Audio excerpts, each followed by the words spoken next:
Ladies and gentlemen, President of the United States.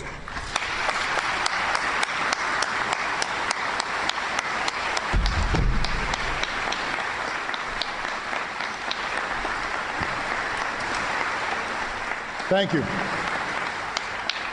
Thank you very much. Please be seated. Good morning, everybody.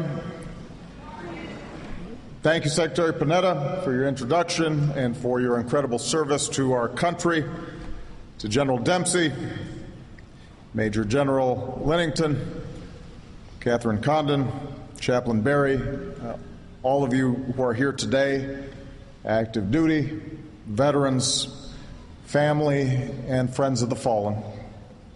Thank you for allowing me the privilege of joining you in this sacred place to commemorate Memorial Day. These 600 acres are home to Americans from every part of the country who gave their lives in every corner of the globe.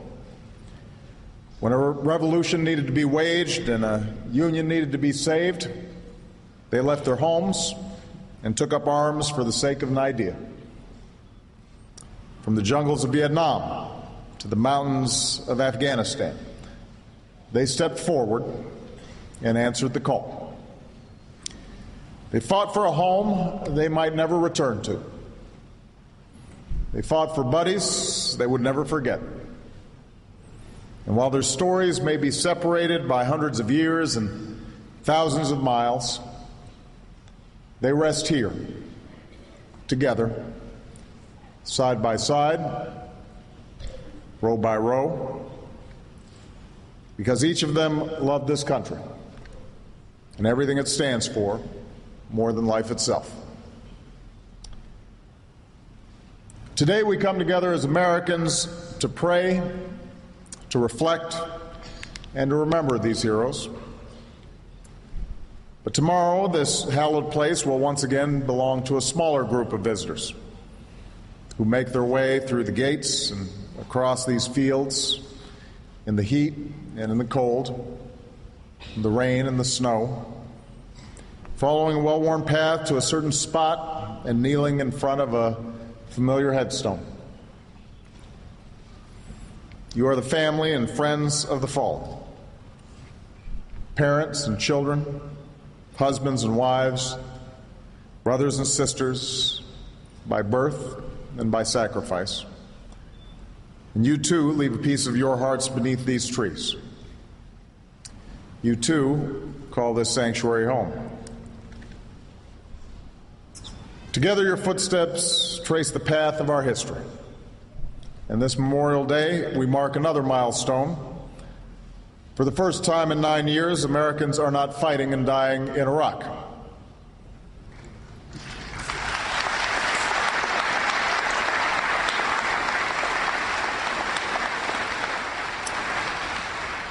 We are winding down the war in Afghanistan, and our troops will continue to come home.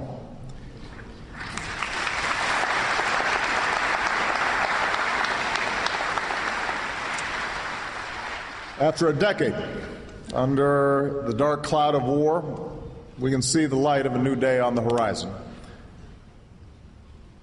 especially for those who've lost a loved one. This chapter will remain open long after the guns have fallen silent. Today, with the war in Iraq finally over, it is fitting to pay tribute to the sacrifice that spanned that conflict. In March of 2003, on the first day of the invasion, one of our helicopters crashed near the Iraqi border with Kuwait. On it were 4 Marines: Major Jay Aubin, Captain Ryan Beaupre, Corporal Brian Kennedy, and Staff Sergeant Kendall Waters Bay. Together they became the first American casualties of the Iraq War. Their families and friends barely had time to register the beginning of the conflict before being forced to confront its awesome costs. 8 years, 7 months, and 25 days later, Army Specialist David Hickman was on patrol in Baghdad. That's when his vehicle struck a roadside bomb. He became the last of nearly 4,500 American patriots to give their lives in Iraq.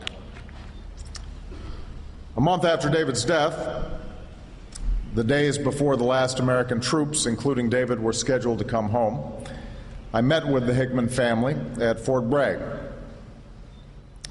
Right now, the Hickmans are beginning a very difficult journey that so many of your families have traveled before them, a journey that even more families will take in the months and years ahead.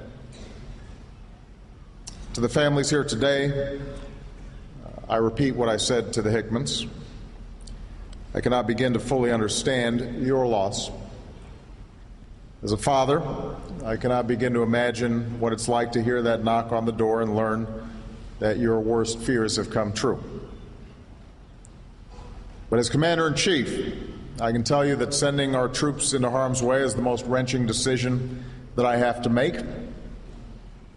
I can promise you I will never do so unless it's absolutely necessary, and that when we do, we must give our troops a clear mission and the full support of a grateful nation.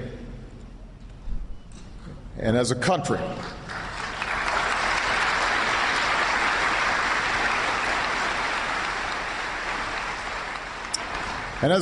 all of us can and should ask ourselves how we can help you shoulder a burden that nobody should have to bear alone.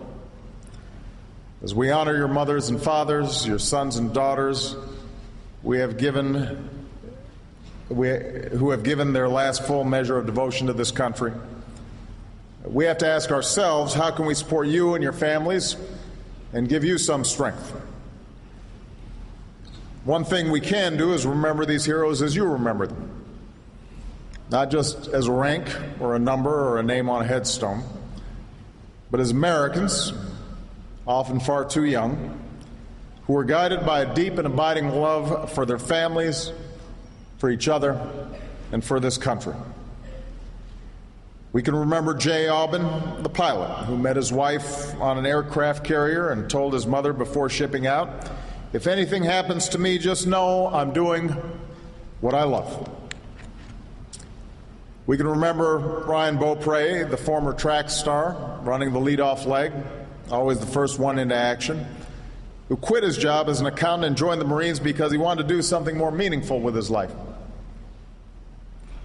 We can remember Brian Kennedy, the rock climber and lacrosse fanatic, who told his father 2 days before his helicopter went down that the Marines he served alongside were some of the best men he had ever dealt with, and they'd be his friends forever. We can remember Kendall Waters Bay, a proud father, a proud son of Baltimore, who was described by a fellow service member as a light in a very dark world. And we can remember David Hickman, a freshman in high school when the war began, a fitness fanatic who half-jokingly called himself Zeus, a loyal friend with an infectious laugh. We can remember them. And we can meet our obligations to those who did come home and their families who are in the midst of a different but very real battle of their own. To all our men and women in uniform who are here today, know this: the patriots who rest beneath these hills were fighting for many things, for their families, for their flag, but above all, they were fighting for you. As long as I'm president, we will make sure you and your loved ones receive the benefits you've earned and the respect you deserve. America will be there for you.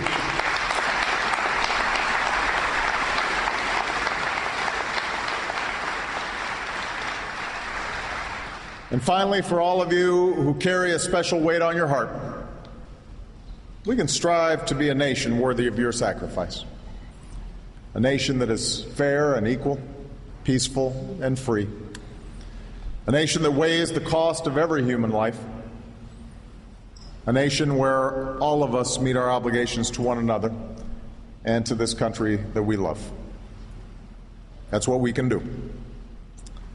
As president, I have no higher honor and no greater responsibility than serving as Commander-in-Chief of the greatest military the world has ever known.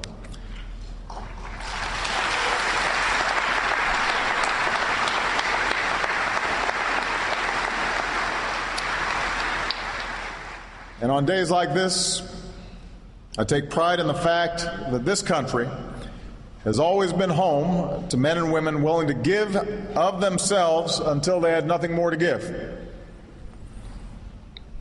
I take heart in the strength and resolve of those who still serve, both here at home and around the world.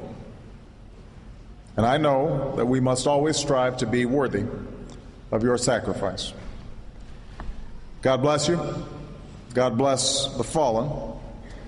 God bless our men and women in uniform, and may God bless the United States of America.